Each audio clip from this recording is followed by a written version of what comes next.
The Packers celebrate another divisional win, this time against the Lions. We recap that fantastic game and discuss what needs to happen to come up with a win against the Saints on Sunday night. We'll also have your listener feedback, and it's all coming up on your Packers Fan Podcast.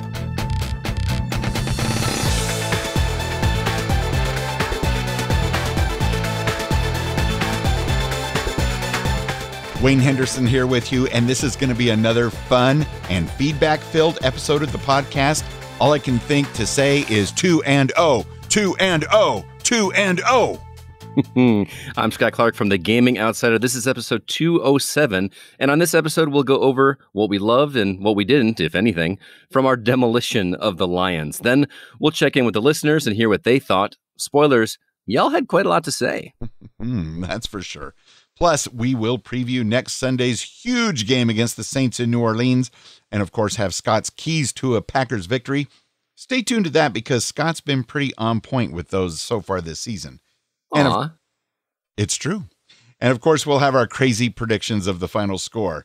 Now, there were a lot of highlights, and not necessarily going in order, but the thing that was a huge highlight that really got things going was the fact that we got that pick six by Shandon Sullivan, I believe is his name.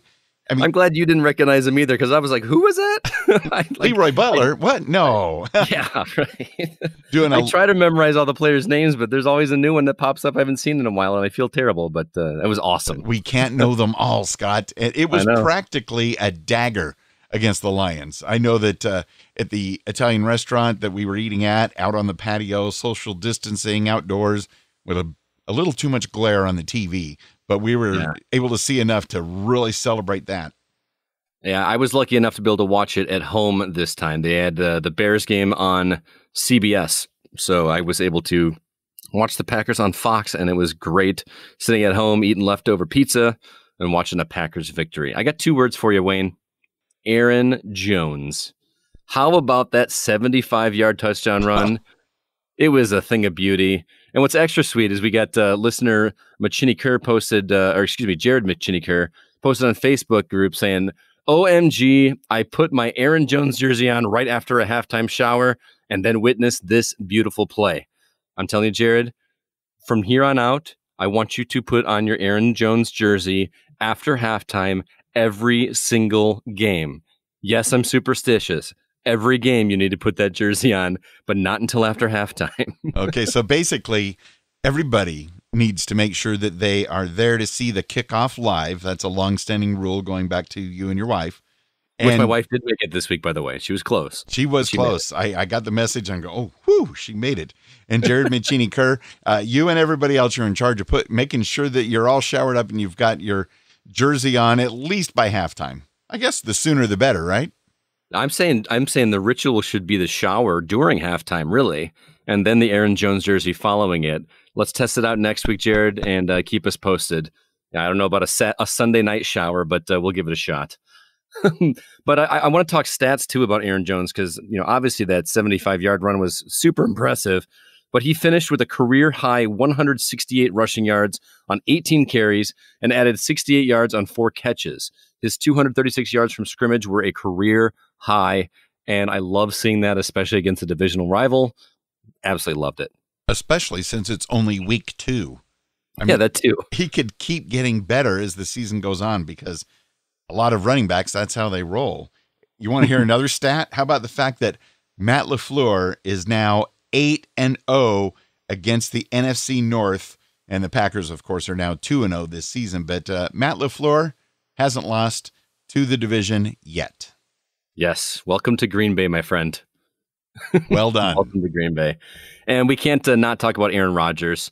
He was 18 of 30 for 240 yards, 2 touchdowns, no interceptions against the Lions, with a 107.6 rating. I think it's pretty much safe to say that AR-12 is on fire this season. He is shutting down those looking to see love in the starting lineup because he's not having it. Well, yeah, definitely not for a year or two at least. And I know it sounds like stats are the highlights, but you hear these stats and you get a visual, and this whole season's been a highlight. How about this? In the Packers' first 2 games last season, in which we also did start out 2-0, our punter, J.K. Scott, punted 17 times in the first 2 games last year. Mm-hmm. He has only punted 3 times in the first 2 games of this season. Mm-hmm. That was pretty cool stat. And we still won those 2 games as well. Yeah. Like you said. What that's kind of crazy to think that we won a game where we punted 17 times. Well, you split it over 2 games, but that's still a lot of punting. Yeah, a lot of punting. A lot. I got an interesting stat for you too, Wayne. I came across this one doing some research. The Packers are the first team to score 85 or more points in weeks 1 and 2 since the 2013 Broncos and the 2009 Saints. And fun fact, both of those teams made it to the Super Bowl. Now, just saying. There's a stat I will stand behind. I like the sound of that. I know it's early, I know. But you can't deny, if we can keep rolling up this many points or even close to it, yeah. Woo. I feel like that phrase I say to you a lot since I've started this podcast, Wayne, it's still early. It's still early. I'll be saying that all the way to like week 16 or 17. Wayne, it's still early. The playoffs haven't started yet. It's early. And I'll say that, hey, if we score more than 40 points, that saves our defense's bacon. There it is. We do have some lowlights, although they were few and far between. I feel like the first quarter was the only real negatives I had. Maybe some missed catches here and there, but the defense without Kenny Clark did start out somewhat poorly. I'd say that's kind of an understatement. Lots of missed tackles. I was getting nervous. I was feeling the heart attack pack quiverings in that first quarter, thinking, man, this is going to be a long game. Thankfully, they shook out of that and are proving that they can do it without Kenny Clark. But I'm looking forward to having him back in the near future for sure. Oh, absolutely. We need him badly. The offense, like you said, the first quarter, not all that great. We did have a lot of drop passes. I believe they were mostly in the first quarter. Then all of a sudden, things started to gel. Now, of course, I wasn't nervous because we're at Lambeau Field and it's the Lions. And even a year or two ago when we needed, like 5 field goals to beat them, whatever it takes. We've only lost once to the Lions at Lambeau Field in the past, 25 years? Something like that. And it wasn't going to happen yesterday. I'm glad you were right in that front, but because I saw what Detroit did the week before with the Bears. Granted, they Lions themselves in the final act, but they were looking decent against, yes, Chicago. But I was, and Chicago's 2-0 too, so I'm not disparaging them either. But definitely looking forward to more wins and winning that second game against Detroit. Just winning all the divisional games. Let's do that 2 years in a row. How about that for a stat for LaFleur next year? How about Matt LaFleur in his entire career as a Packers coach, whether he goes on for 8 or 9 or 10 years, never loses in the division? Let's dream big, Scott. That'd be great. We also got to talk about Davante Adams. Unfortunately, he suffered a hamstring injury. He is questionable at this point for next Sunday's game in New Orleans, and that is a huge blow for the potential of that game. We do have other targets, obviously. Lazard has been making moves.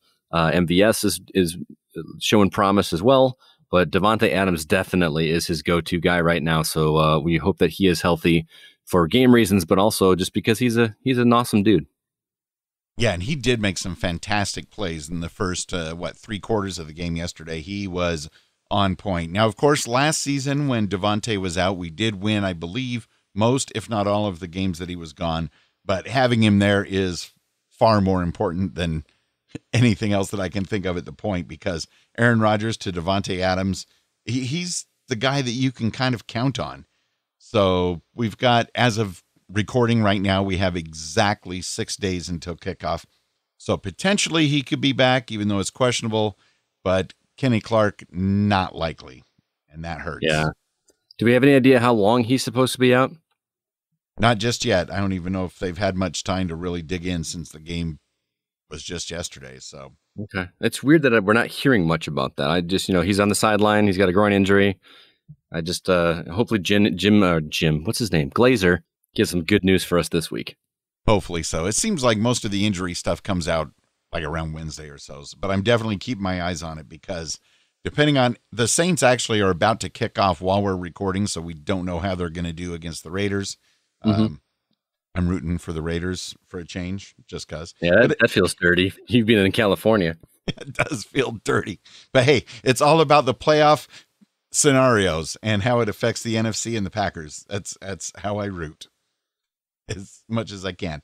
Now, of course, next Sunday night, after we hopefully beat the Saints, we want to hear from you. The number again is 920-3PACK-GO. Again, that's 920-3PACK-GO, or just go to PackersFanPodcast.com/feedback. The deadline to get your voicemails is around midnight Central Time, Sunday night. We know that's a little tight for you because of the game going probably till about 8:30 or 9 o'clock, California time, 10, 11. Just call us as soon as the game's over and we win. Call 920-3PACK-GO. Or first thing the next morning if you need a night to coalesce all of your thoughts. But either way, we want to thank you in advance and tell you go, Pack, go. Let's see what the listener thought about the victory over the Lions. Hey, guys. It's Noah from Houston. What a day to be a Green Bay Packers fan. Very nice day. Besides the first quarter, not great from the defense, all right from the offense. We only had one possession anyway. But then the 3 quarters after, great from both sides of the ball, especially the defense. I thought we had a great day. We had 4 sacks, 1 from Rashawn Gary. I like to see him get into the mix. And Jair did his thing. But who I thought really stood out was what's his name? Chandler Sullivan. He had a couple of great pass breakups and obviously the pick 6. And then on the offensive side of the ball, today's star was obviously Aaron Jones. Great rushing day, and there was one reception he went up for that was like, oh, are you sure he's a running back? That does not look like a running back. It looked like a wide receiver. It was a great catch.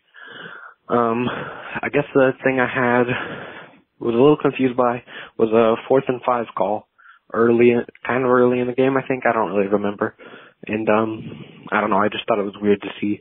But I always thought teams should go for it more on 4th down, but I don't know. That was a weird time to go for it, I thought.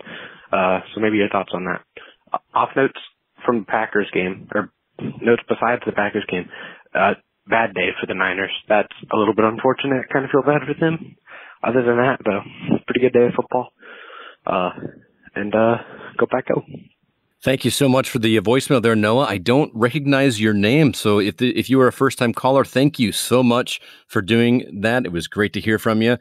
I agree with you on the catching hands from Aaron Jones. Wow, he was just looking great all around that game. And I'm actually with you on going for it on 4th down that early in the game. I mentioned something similar last week. It is aggressive, and you know how it goes. You like it when they go for it and it pans out in the right way. That makes me a little nervous. I just don't want to do that too much. But, you know, in this case, it worked in our favor, so it makes me happy. But I was definitely scratching my head at the same point there. What about you, Wayne? Actually, yes. Even though normally I'm 100% behind being aggressive on 4th down, it might have just been a case of, hey, we got to mix things up and keep the other teams guessing around the league. Mm-hmm. I don't know. It made me actually put down my slice of delicious, spicy pepperoni pizza because I'm like, But you know, that's how it goes. We win. Noah made an excellent point about how it is a great time to be a Packers fan. That's for sure. Yes, sir. I love it. Feels good to be at least not on top. Well, we're 2-0. We're on top. Feels good to be on top. We're definitely on top. Things are happening. 4 sacks and 1 by Rashawn Gary. That was something I neglected to bring up earlier, Noah. That thanks for bringing that to us. Because the more sacks, the better, especially this coming week in New Orleans. I want to see a lot of them.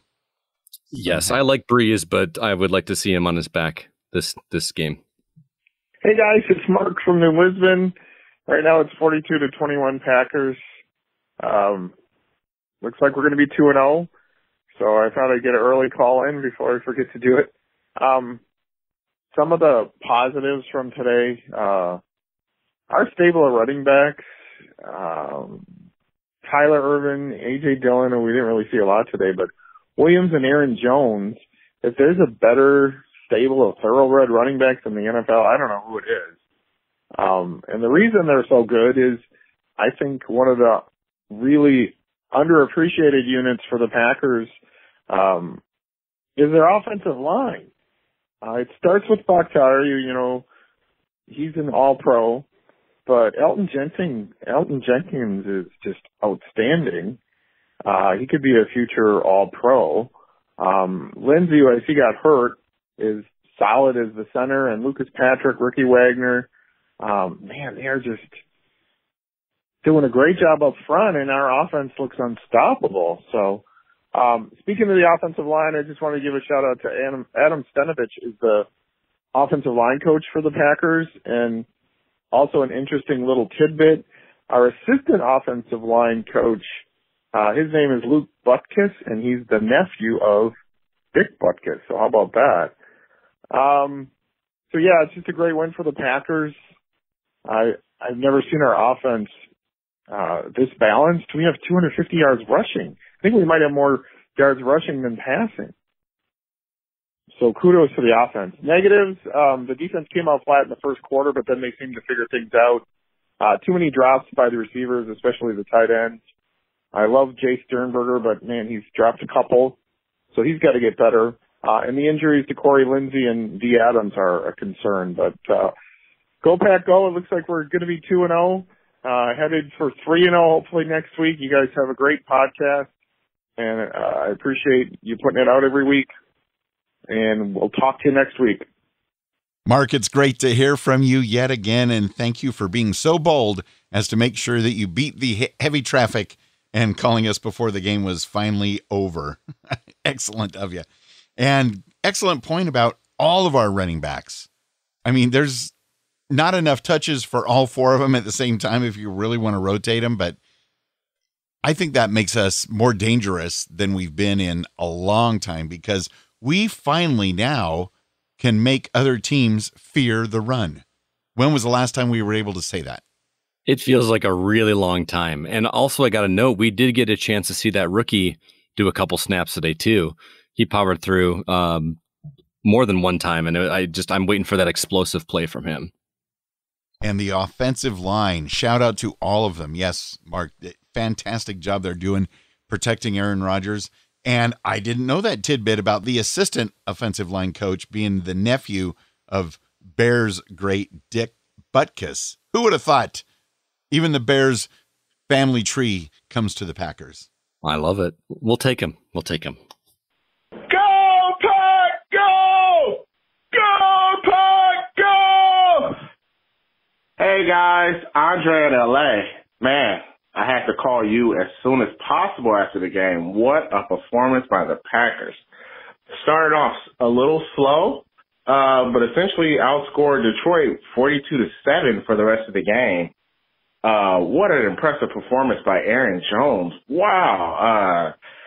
I know he was good last year, and I remember Aaron Rodgers saying he's a different runner, but man, and in the defense, I can't say enough about the defense. Yair Alexander, Kevin King, we see now when you're healthy, you're still pretty good. We took a big injury on one of the linemen. I don't know what we're going to do about that.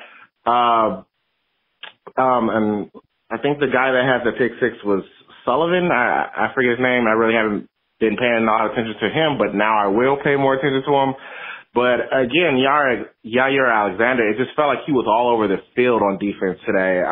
Made a lot of good tackles in the backfield, broke up a few plays. It just felt like the defense was smothering, and I was very, very happy to see that. I'm a big Packer fan, big Rodgers fan, but I love teams with great defenses because defenses win championships. So, or Super Bowls in this case. But overall, great game, great performance. Look forward to hearing all the Packer faithful, their thoughts. I know I'm being challenged by the Go Pack Go, so I will do my best to maintain my title, but keep it going, everybody. This could be our year. Go Pack Go! Sorry about your eardrums. Oh, I love hearing from Andre. I know I say this every other week at least, but I cannot wait to meet Andre in person and just give him a big old hug. I just love his enthusiasm. So good. Who doesn't love a smothering defense? What a great way to put that. And after all, defenses do win Super Bowls. So I absolutely love that. We had the same thing about Aaron Jones. I love that she had to call us right away as soon as the game is over. That's great. I recommend everybody putting that number in your phone. Save it to your phone, 920-3PACK-GO. That way you can just speed dial away. It's definitely cool there. And I love that I'm seeing Alexander's name more often. At the beginning of the season, there's always, we've had him before, but It's always nice when you start learning the names and seeing them more readily because of good reasons, because of key plays that they're making, and you start feeling like the team is gelling more and more. I just hope that we can keep this momentum going because it is just rocking right now in week 2. As long as Andre can keep his Go Pack Go title intact and keep that momentum going, I'm sure the Packers will be just fine. And in a year or two, I believe the Super Bowl will be in L.A. at the new stadium down there. And we would have to have you fly out, Scott, because by then I'm sure we'll be able to travel and we can Hopefully. have a Packers Fan Podcast, Packers Fan Meetup somewhere outside the stadium or in the neighborhood. Oh, dude, that would be amazing. I could probably talk my wife into that too. Yeah. Just going out there in February, it'll be a little warmer than it is here. And just, oh man, that would just be so awesome to do a meetup out there in LA. There you go. Shiny new stadium, shiny new meetups. Let's make it happen. Here's something else to make happen. A voicemail from Megan. Go Pack Go! That was so amazing. Literally so amazing that I just was so distracted and made a mistake driving. Oops. Anyways, this is Megan from Minnesota, to introduce myself a little bit earlier on. Yeah, that was fun. It was interesting because, like, pretty slow start, and I mean, I don't know, they totally pulled it together, and I guarantee the Lions were like, oh, we got this, like, we're rolling them, there's no way they're gonna, like, get it together. And they did. We are averaging 42.5 points a game so far this year, so that's pretty freaking awesome. Since when has that happened? Granted, it's been 2 games, but still, I have no doubts that we're going to continue to be successful this year. I understand, like, we probably will, but we might not win every game, but it's really cool to see, like, the cohesiveness of the team and, you know, the smiles. They're having fun, and like I always say, I sound like a broken record, it's spread out, like, freaking everyone but also, it was spread out, but Jones, wow. Woo! The man. He was so fun, and I hope that they're happy and proud and celebrating a sweet, sweet victory today, and wish I could have ended that game in real life, but it's all good. Also, that catch that Aaron went out on at the very end of the game, he threw the ball and caught his own pass. Like, what? That gave me some double fantasy points, which is sick. Anyways, I'm trying to make this a little shorter so I don't get cut off and have to do a double message.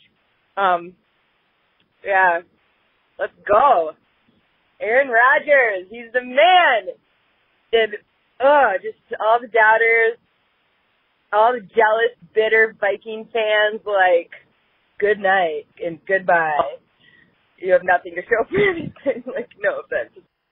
It was very, like, well-rounded win offensively and defensively. Our O-line, like, what? Really? They're just awesome. They're amazing. They're always giving Rodgers good protection. I think he got his first sack of the year.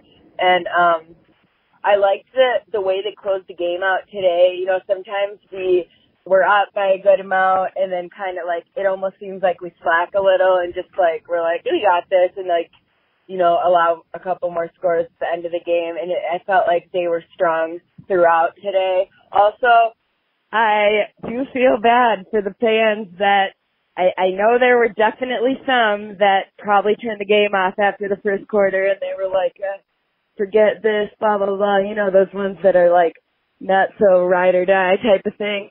Thinking fans, they missed out. Oh my! And I hope they regret it and change their ways, because there are only so many football games a year, and you gotta enjoy every single second of it.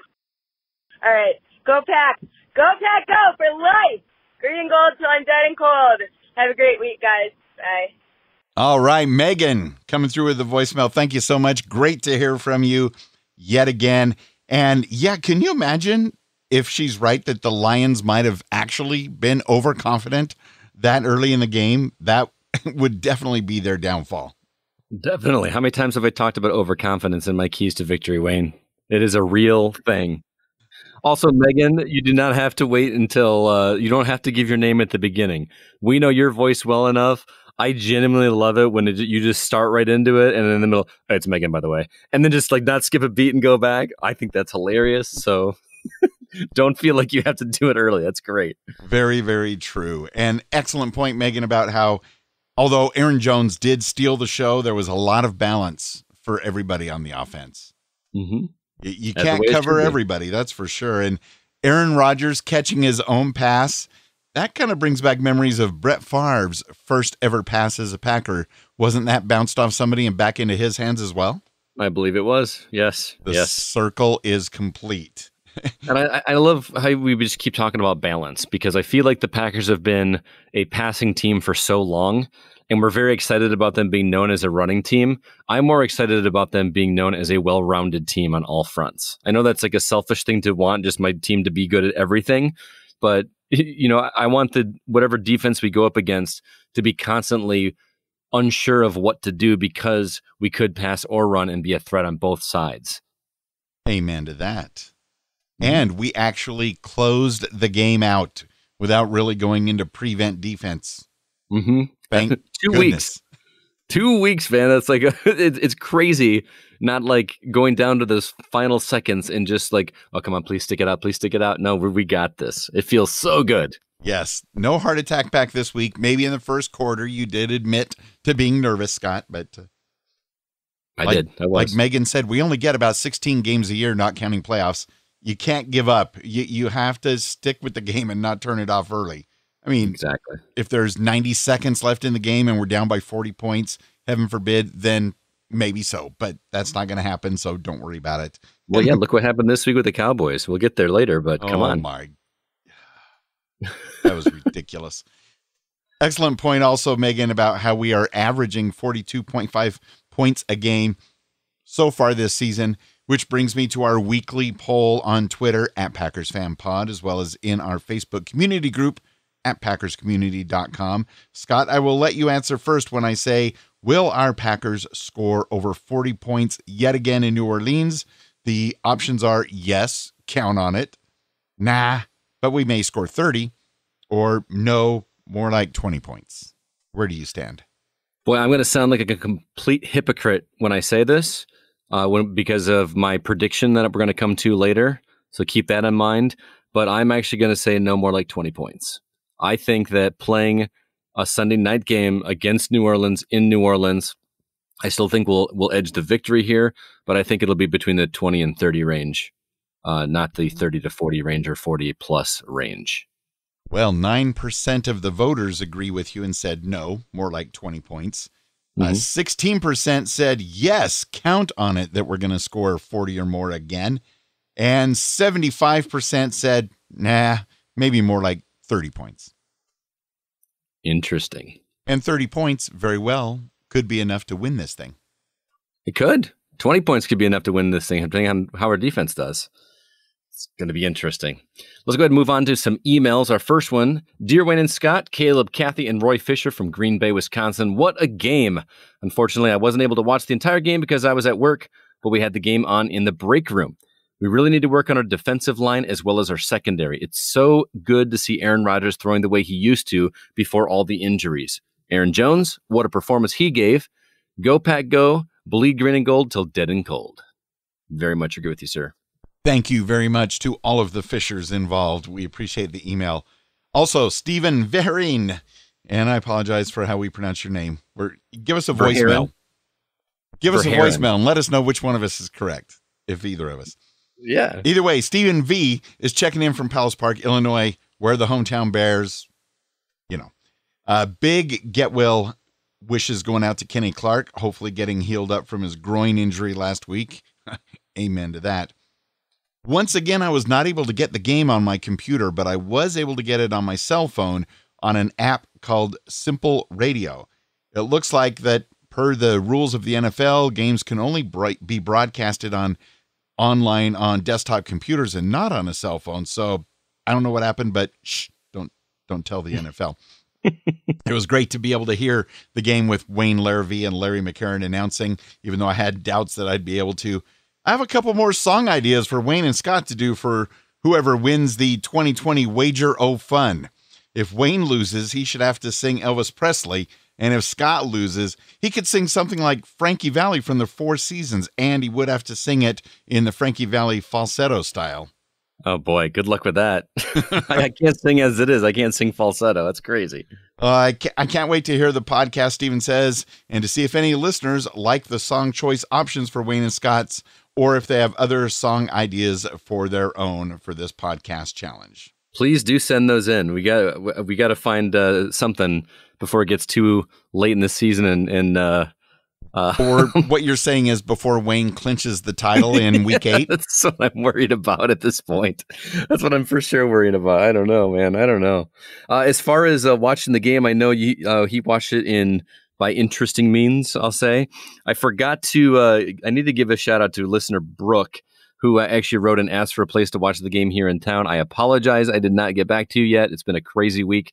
But we are not endorsed by either of these places, but I watched the game in Rockford at a place called RBI's. They had outdoor screens to be able to watch it. But if you're looking for another place, Jack's Pub is my usual go-to place to watch games. They usually have both of them, and they actually have speakers that you set on your table that you can switch to any of the channels so you can actually hear the game at your table, which is super nice. So I recommend Jack's Pub. That is nice. Yeah. Makes it a lot easier to be able to listen to your game, even if you're not watching it right in front of you because of seating. Our next email was posted at PackersFanPodcast.com. Hey guys, this is David out in Virginia. Gaming Outsider represent. Feels great to start the year 2-0 and especially 2-0 in the division. I think Aaron Jones continues to prove he's one of the best backs in the league, and he'll get a nice payday, whether with Green Bay or elsewhere. Can't complain about them putting up 85 points in the first 2 games, but I'm cautiously optimistic about this team. I think it's clear that these were 2 inferior teams after Minnesota produced a dud in Indianapolis on Sunday. If they win against the Saints next weekend, I'll feel a lot better about this team. Boy, David just echoed exactly the way I'm feeling. I am nervous about the Saints for sure. They are a dangerous team, especially at home, although they don't have the fans. But I will feel much better a third game. But remember last year, how many games in a row did we win at the beginning, and then we went to California and things kind of fell apart, right? And we still made it to the championship game. True. And then things fell apart. Also, I got to give a shout out to David. He is a buddy of mine from the Gaming Outsider podcast, and he has a podcast of his own as well with my buddy Spencer Cushing. He does a beer podcast called 3 Dudes, 1 Beer Podcast. So be sure to check that out on the same places you listen to this very show. 3 Dudes, 1 Beer? Mm-hmm. That's not a good ratio as far as beer to podcaster. Well, Wayne, I'll tell you after we're done recording what that is in reference to, because it's not good for this podcast. Okay. Well, let's go ahead and take a look ahead, because your 2-0 Green Bay Packers are heading to the Big Easy to play we don't really know what the Saints record is going to be because they're kicking off in about 10 minutes and they're playing the Raiders in their new stadium. So we'll find out, but we will be playing them Sunday, September 27th at 7:20 p.m. Central Time. The game may be played in the Big Easy, but winning may be anything but easy. And although the Saints originally said some fans would be able to come to this game, about a week ago, the city of New Orleans, the mayor said, no. Not happening. Not going to happen. Packers lead the series all time, and obviously with them not being in our division, the standings are 16 wins for the Packers, 9 wins for the Saints, and there's not even a tie in there.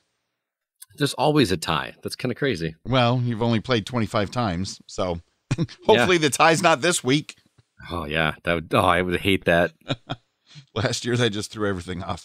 A plus for the Packers playing the Saints in New Orleans next week, though.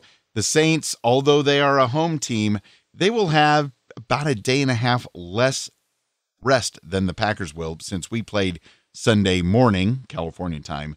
And the Saints are playing like almost a day and a half later, and then they have to travel back home. So we'll have to see. I'll take any little emotional or physical advantage we can get.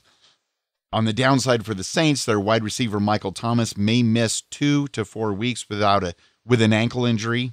So their wide receivers banged up, our wide receivers banged up. Kind of all even out in weather. Well, it's indoors, so there you have it. Go Pack, Doesn't go. matter. Let's go ahead and talk about the keys to the Packers remaining undefeated and beating the Saints. First off, they need to take advantage of that hard count in an empty stadium. It's almost unfair for the opposing teams to have Rodgers have so much practice in these live games to draw that defense. This could be a huge key to the game since fans aren't allowed in New Orleans, which is going to be a huge factor for a primetime game. Those primetime crowds, this will allow him to focus on getting as many of those free plays as possible.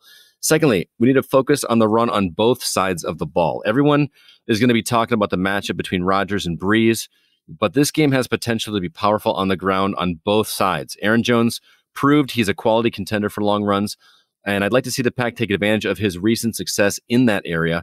But on the flip side, the defense needs to focus on containing Kamara as much as possible. No more missed tackles, guys. Please get that under wraps. Also, don't let the perfect record make you overconfident. Here it is, man. I say overconfidence all the time. Yes, we're 2-0, but like David mentioned, it's possible we're playing less than great teams those first two games. The Saints are no joke, especially at home, especially during a primetime game. We have the edge since the home crowd won't be there, but we need to keep this momentum going and go into Sunday with a demolishing mentality. Keep our defense off the field so they're ready to play the contained game in the fourth quarter to chew up the clock after a hopefully comfortable lead. And there you have it. Well done, Scott. Everybody should make note of those and watch for that to play out next Sunday night.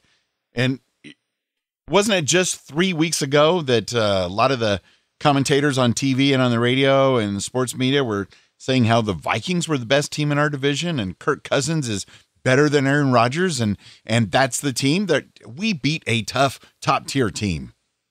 Okay, let's go with that. But I feel like the analysts they're like, we got to cheer for the Vikings. We got to give them credit because the 1 year it happens and they actually do something, we'll be right. so there's always going to be those. Every year, the Bears are vastly improved. The Vikings are unstoppable, and I know it's early, but who knows? Let's take a look at our crazy game predictions. Last week, Scott, you predicted Packers 30, Lions 23. I predicted Packers 33 and the Lions 21. So how does that shake out? Who wins this time? Because the final score was 42-21. Well, you got a big help here by nailing the Lions points exactly right. 21 points there. I was off by 2 on that in that regard. So the differentials were 14 and 9 in favor of you. So unfortunately, in my case, you have won again. So Wayne 2, Scott 0. And we still haven't really decided our wager fun 100% yet. But like you heard Steven mention above, we are looking for your ideas. If any of you guys are really clever with writing parody lyrics and would like to rewrite the lyrics to any popular song that people would know that you would like either Wayne or myself to be forced to sing as the loser at the end of this season, please give us some ideas, give us some parody lyrics because I'm not that clever. I can't come up with it. And it's not going to be the same just doing the regular song. It's got to be Packers related, right? It's got to be Packers related. I mean, we could do, and the best I could do, and I stole this from David as well, but in the Lambeau, the mighty Lambeau, the Lions sleep tonight. That's especially nice this week. I like that. Yes. Bring out your inner Weird Al Yankovic, throw a Packers spin on it, and kind of go from there. So we'll see what happens. The number to call is 920-3-PACK-GO. So you kind of gave a little spoiler that you're picking the Packers to win this week. What kind of score do you see? I am picking them to win, but it's not going to be by as large a margin. I actually said 27 points for the Packers and the Saints 21. I know that they're out Thomas, but we're out Kenny Clark and potentially Devontae Adams. As much as I would love to see them do another 40-plus game, and I'll happily be wrong, I just don't see it happening against the Saints. But 27-21 Green Bay. Okay. And I also, even with my overconfident rose-colored glasses, I don't see a scoring 40 on the road in New Orleans. If it was a Lambeau, yeah. So I'm going to go with Packers 35, Saints 25. All right. Well, we both picked them to win. It's gonna be interesting. When's the week that I am gonna pick that they're gonna lose? I was real close, man. I was real close. I hope that week does not come, but you have to. I hope it doesn't too, but you I mean, have to pick with your head. I know. Yes, that's true. So taking a quick look at the NFC North. Hey, the Packers are on top still at 2-0. The Bears are in second place at 2-0, but barely, so to speak.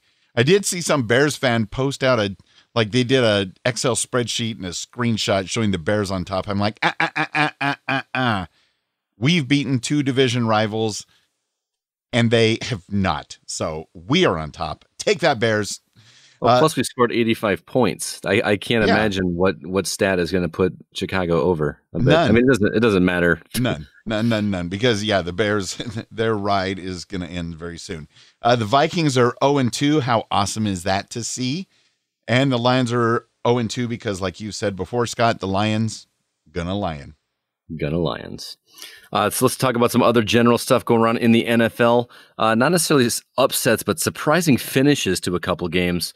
Dallas, like I alluded to earlier, coming back from being down by 20 points to win with a recovered onside kick and a field goal in the final closing minutes of the game. I hate to see the Cowboys win. You know that, but that was an exciting finish to a game. I got to give it. And you know what? When I can give props to McCarthy, I'm okay with that. That makes that feel a little bit okay. Also, KC had a victory over the Chargers with a 58-yard field goal to win the game in overtime. 58 yards. I kind of wish I had seen that one live because, man, that would have been exciting. I did, and I believe he had to actually make 3 in a row from because they iced him or whatever. Yeah, there was an icing, and then there was another one that was maybe a penalty or something because originally it was only going to be like 53. I don't know. I'm just trying to remember, but I remember he basically made 3 50-plus field goals in a row. They only got credit for one, but they only needed one to actually win the game. And wow, the Falcons, that was the biggest choke job of an onside kick. What a fail. It brought back memories of Bostic for the Packers. It's just, you got to know what you're doing. I know you don't do onside kicks every week, but Falcons threw that away. They could have easily have recovered that ball. The ball only has to go 10 yards for the receiving team, guys. Right. Not for the kicking it. They just sat there and stared at it. I was like, what are you doing? What are you doing? Insane. And so while we're recording tonight, the Raiders are unveiling their brand new stadium with no fans. A lot of people call it the Death Star, and I understand that. But I saw somebody post a picture of it from an aerial angle and called it the Big Roomba. And it really looks like a Roomba. I will forever think of it as the Big Roomba. I could just see it at night coming up off the ground and trying to clean up Vegas. Be a dirty job. Oh, man. That would be a dirty job. Also, Tom Brady seems to be back in form out in Tampa. He had a little bit of a rough start last week, and he got some flack from the coach in the press conference. But, Brady always comes back and just does amazing things. I feel like he's going to be playing until he's 50 at this point. But wow. Yeah, I mean, I'm exaggerating, but And in addition to Devontae Adams getting banged up, there were injuries everywhere this week.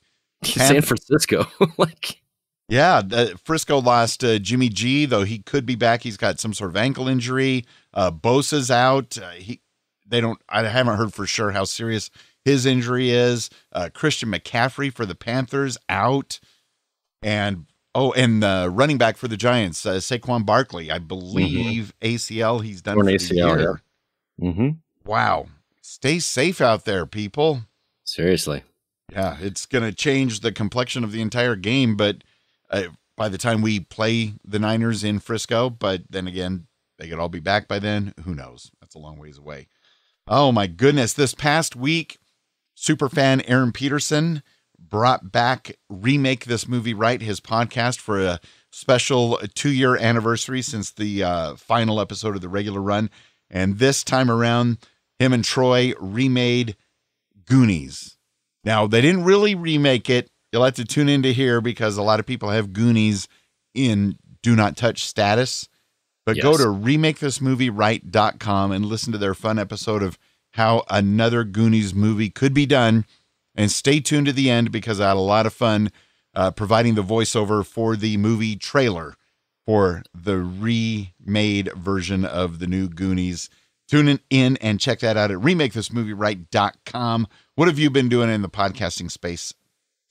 Well, I've been listening to podcasts as well. I listened to that Goonies episode, and it was great. It made me want to go back and watch the movie, which I haven't done in forever. Yes. Unfortunately, it's not streaming on any of the services that I pay for currently, so I'm going to have to track down a DVD or just bite the bullet and buy it on iTunes or something. But as you guys know, I love video games, and if you love them as much as I do, be sure to check out my other podcast, The Gaming Outsider, which can be heard at the same places you'll listen to this one.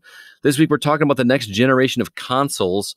We finally got pricing and release dates for the PlayStation 5 and the Xbox Series X, as well as the Xbox Series S. And we're going to be sharing our plans for day one purchases and kind of compare stats and games available.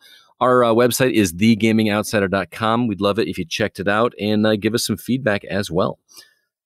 Also, you can check out our website for our new handmade Packers Fan Podcast masks, which are available for purchase at thegamingoutsider.com/thego-shop. And we've got lots of other masks, all made by me, most of them video game themed, but the Packers Fan Podcast one are there for you as well.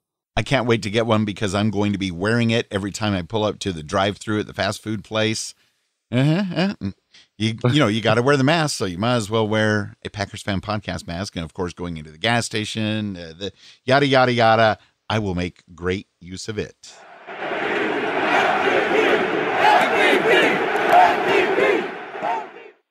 Well, since you do shop over at our website to buy those masks, we know you love value. And here's another great place for value. It is our Patreon. We got several people that have been contributing money, getting some bonuses, all that. All of those pledges that you provide are reinvested into making this show better. That includes MP3 hosting, audio editing software, makeup for Wayne while he's recording, not on video, all that good stuff. So here are some of the people that we have to thank. First off, Bryant, a huge thanks to you for all of your Willie Wood $24 level Patreon support. Go Pack Go. Thank you so much. Also, how about them Texas-only Green Bay Packers fanatics and their ultra-valuable $12 monthly Patreon support? Go Pack Go. And at the $4 Brett Favre-inspired monthly Patreon support, how about some Go Pack Goes for Jeff Summerfield and Lawrence Harvey, as well as the Curly Lambeau and the Go Pack Go shout-outs at the $1 level, Joe Christensen, as well as our newest Curly-inspired supporter, Beth Mitnick. Thank you very much for your support. Matt Haig, Hank Davis, Remy Lavictoire, and you too can financially support the podcast at a level to match your budget. Get cool Packers Fan Podcast merchandise as well. Details at patreon.com/Packers Fan Podcast. Thanks, and Go Pack Go. And to close out, want to remind you the Unofficial Packers Fan Podcast, still not yet affiliated with the NFL or the Green Bay Packers, but it could happen. Send those emails to make it happen at media@PackersFanPodcast.com. You can also follow us on Twitter at PackersFanPod, or my personal Twitter is at GoCastScott, and Wayne's is at Wayne Henderson. And please tell a couple of your friends to give a listen to your Packers Fan Podcast as well, because we know they'd love it. And get in your feedback right after the Packers win over the Saints. It'll be a rush to be part of next week's show. Call us at 920-3PACK-GO, or even go to PackersFanPodcast.com/feedback for the other options. And in the meantime, while we wait for Sunday night, because that's the way they sing it, we've all been waiting for Sunday night, I just want to thank you for tuning into this week's episode of your Packers Fan Podcast. And as a final reminder, please be sure to subscribe in your podcast player of choice so you don't miss an episode. We're now available in the Amazon Music app, so please let a friend know. And now it's time to get amped up to beat the Saints with the Texas-only Green Bay Packers fanatics. This is Dawn down here in Texas, a.k.a. Granny Cheese. Hi, I'm James. Hi, I'm Kim. Hi, I'm Melissa. Hi, I'm Susan. Hi, I'm Carrie. Hi, I'm Lisa Montgomery, and we want to say, Go Pack Go!